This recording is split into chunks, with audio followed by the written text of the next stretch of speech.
नमस्कार, आप देख रहे हैं द भारत खबर। मैं हूं आपके साथ परवेश। शुरुआत करते हैं दिल्ली की 10 बड़ी खबरों की, लेकिन उससे पहले एक छोटी सी अपील है आपसे।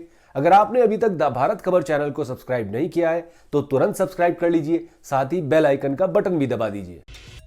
दिल्ली में केजरीवाल सरकार के दो अहम मंत्रियों मनीष सिसोदिया और सत्येंद्र जैन ने पद से इस्तीफा दे दिया। मुख्यमंत्री केजरीवाल ने दोनों का इस्तीफा स्वीकार भी कर लिया। इस्तीफा देने वाले दोनों ही नेता अलग अलग मामलों में आरोपी हैं। डिप्टी सीएम मनीष सिसोदिया ही सत्येंद्र जैन के कामकाज को संभाल रहे थे, लेकिन अब उनकी गिरफ्तारी के बाद कामकाज पर संकट खड़ा हो गया था। ऐसे में दोनों नेताओं का इस्तीफा लेना पार्टी की मजबूरी बन गई थी। मनीष सिसोदिया को रविवार को सीबीआई ने शराब घोटाले में गिरफ्तार किया था। उन्हें सीबीआई की राउज एवेन्यू कोर्ट ने 4 मार्च तक सीबीआई रिमांड पर भेज दिया था। वहीं स्वास्थ्य मंत्री सत्येंद्र जैन पहले से ही मनी लॉन्ड्रिंग केस में जेल में बंद हैं। पार्टी जल्द ही 2 नए मंत्रियों को नियुक्त करेगी। अभी मंत्रियों के नाम को लेकर स्थिति स्पष्ट नहीं है, लेकिन पार्टी में कार्यकर्ताओं के बीच मंत्री पद के लिए तेज तर्रार आतिशी मरलेना और दुर्गेश पाठक के नामों की चर्चा जरूर है।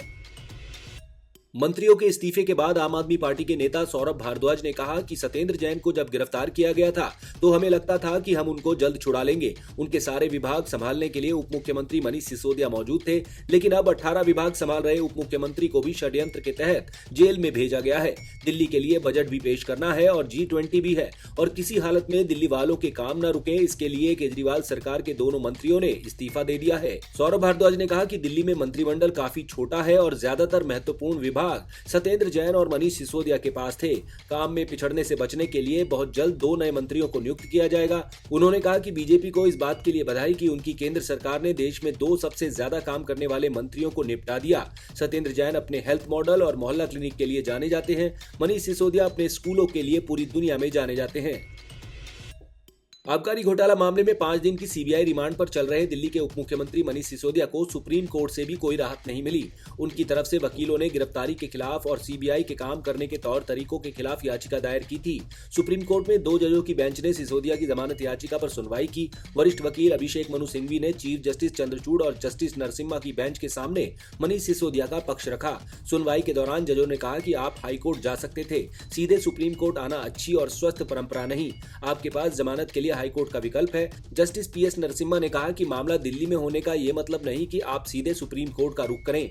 उन्होंने कहा कि उप मुख्यमंत्री सिसोदिया के पास अपनी जमानत को लेकर कई सारे विकल्प हैं, उन्हें दिल्ली हाईकोर्ट जाना चाहिए। इस मामले में हम कोई हस्तक्षेप नहीं कर सकते। वहीं सूत्रों के मुताबिक आम आदमी पार्टी सुप्रीम कोर्ट की सलाह पर अब इस मामले को हाईकोर्ट में लेकर जाएगी। पार्टी ने कहा कि हम कोर्ट का सम्मान करते हैं।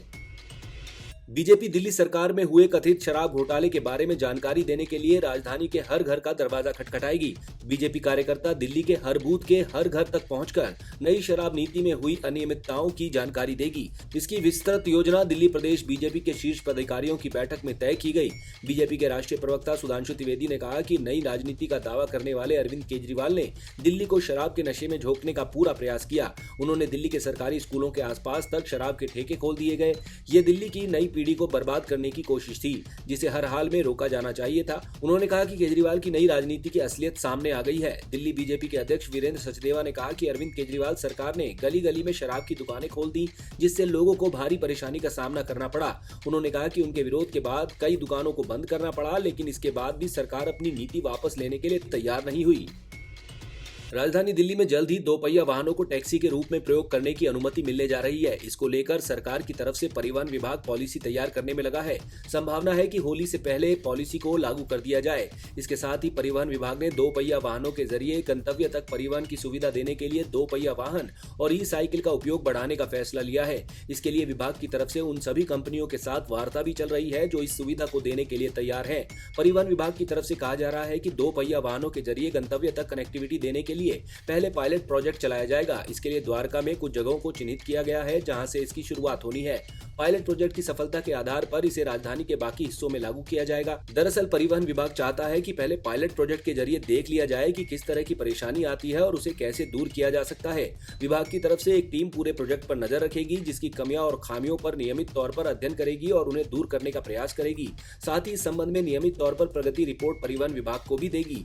पूरे प्रोजेक्ट को लेकर परिवहन मंत्री कैलाश गहलोत विभागीय अधिकारियों के साथ कई दौर की वार्ता कर चुके हैं। सरकार का मानना है कि अगर 2 पहिया वाहनों को टैक्सी में पंजीकरण कराने की अनुमति प्रदान कर दी जाती है तो इससे ई बाइक और ई साइकिल का उपयोग बढ़ेगा। अभी तक दिल्ली में डिलीवरी सप्लाई से जुड़ी कंपनियां अपने कर्मचारियों को सामान पहुंचाने के लिए ई बाइक और ई साइकिल प्रदान कर रही हैं। इससे पता चलता है कि व्यावसायिक श्रेणी में इलेक्ट्रिक 2 पहिया वाहन काफी उपयोगी है।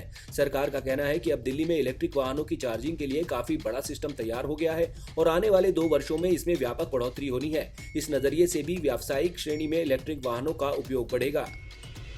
G20 सम्मेलन को देखते हुए दिल्ली, खासकर नई दिल्ली के ही मार्गों पर काफी बड़ी खामियां पाई गई हैं। नई दिल्ली के ज्यादातर मार्गों समेत पूरी दिल्ली में करीब 90 मार्गों पर काफी खामियां मिली हैं। प्रधानमंत्री कार्यालय खुद इन मार्गों को ठीक करने पर नजर रखे हुए है। प्रधानमंत्री कार्यालय के आदेश पर उपराज्यपाल वीके सक्सेना, दिल्ली के मुख्य सचिव, दिल्ली पुलिस समेत स्थानीय निकायों की कई दौर की बैठकें हो चुकी हैं। दिल्ली ट्रैफिक पुलिस ने इन मार्गों को ठीक करने के लिए स्थानीय निकायों, दिल्ली नगर निगम, NDMC, DDA, PWD को पत्र लिखा है। इन मार्गों पर रोड के कट को खोलना और बंद करना, पैदल यात्री मार्ग पर बाधा हटाना, रोड रिपेयरिंग, रोड पर आयरन ग्रिल हटाना और लगाना, टूटे हुए मार्गों पर संकेतकों को ठीक करना, सेंट्रल वर्ज की मरम्मत करना, जेब्रा क्रॉसिंग और स्टॉप लाइन को पेंट करना, बस स्टॉप को दूसरी जगह हटाना और पेड़ों की छटाई करने का काम शामिल है।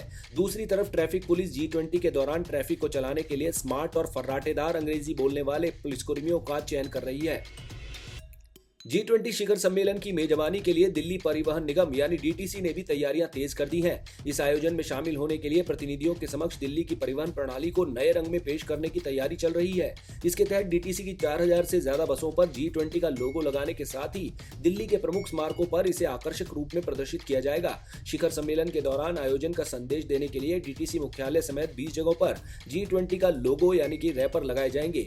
आसपास से गुजरने वालों को रात के वक्त भी रोशन इमारतों में G20 का लोगो चमकता दिखेगा। राजधानी दिल्ली में दिल दहलाने वाली घटना सामने आई है। यहां एक केबल ऑफिस में घुसकर 3 बदमाशों ने कर्मचारियों और वहां बैठे लोगों पर ताबड़तोड़ कई राउंड गोलियां चलाईं, जिससे हड़कंप मच गया। इस घटना में एक व्यक्ति घायल हुआ है। कॉलर के जरिए मिली सूचना के बाद पुलिस ने जांच शुरू की। वहीं पूरे घटनाक्रम का वीडियो भी सामने आया है। चंचल पार्क के सोम बाजार रोड स्थित केबल ऑफिस में मंगलवार को यह घटना सामने आई। वीडियो में दिख रहा है कि बेखौफ बदमाश बेधड़क केबल ऑफिस के अंदर घुस गए। पुलिस के मुताबिक एक बाइक पर 3 लोग आए थे, जिसमें से केबल ऑफिस के अंदर केवल 2 लोग गए और बंदूक निकालकर कई राउंड गोलियां बरसा दी। इस घटना में एक व्यक्ति घायल हुआ है। फायरिंग की इस घटना का वीडियो सोशल मीडिया पर तेजी से वायरल हो गया। जानकारी के मुताबिक घटना के वक्त ऑफिस में केबल ऑपरेटर हितेश और उसके 2 दोस्त रोहन और वरुण बैठे थे। इस गोलीबारी में 22 साल के हितेश को गोली लगी है, जिसके बाद आरोपी वहां से फरार हो गए। गोली लगने से घायल हुए हितेश को पास के ही राठी हॉस्पिटल में एडमिट कराया गया। दिल्ली पुलिस ने मुंडका इलाके में चल रहे नकली मोबिल ऑयल बनाने की फैक्ट्री का खुलासा किया है। पुलिस ने फैक्ट्री मालिक समेत 2 लोगों को गिरफ्तार कर लिया। आरोपी नकली मोबिल ऑयल तैयार करने के बाद उसे नामी कंपनी के डिब्बे में पैक कर बेचते थे। पुलिस ने फैक्ट्री से नकली ऑयल बनाने वाली मशीन, कैस्ट्रो ऑयल, TVS और हीरो कंपनी की लगभग 4000 खाली बोतलें, करीब 1500 लीटर मिलावटी तेल और तीनों कंपनी के करीब 20,000 स्टिकर, नकली प्रिंटिंग मशीनें जब्त की हैं। कंसल्टेंट्स इंडिया प्राइवेट लिमिटेड के प्रबंधक हरिराम शर्मा ने 24 फरवरी को बाहरी जिला पुलिस को बताया था कि इलाके में कैस्ट्रॉल, TVS और हीरो मोटोकॉर्प के नाम पर मिलावटी मोबिल ऑयल बनाया जा रहा है। शिकायत पर स्पेशल स्टाफ टीम फैक्ट्री की पहचान करने में जुट गई। पुलिस को पता चला कि फैक्ट्री मुंडका में चल रही है। पुलिस ने वहां छापा मारकर फैक्ट्री मालिक नांगलोई निवासी राजेश शर्मा को गिरफ्तार कर लिया। वहां से काफी संख्या में नकली स्टिकर, खाली बोतलें और भरी हुई बोतलें मिली। परिसर में बोतलों और कंटेनरों में तेल भरने के लिए इस्तेमाल इलेक्ट्रिक मोटर भी मिली। राजेश शर्मा से पूछताछ के बाद पुलिस ने 2 अलग अलग गोदामों पर भी छापे मारे। वहां से भारी मात्रा में नकली सामान बरामद किया गया। पुलिस ने यहां से नांगलोई निवासी शुभम तनेजा को गिरफ्तार कर लिया।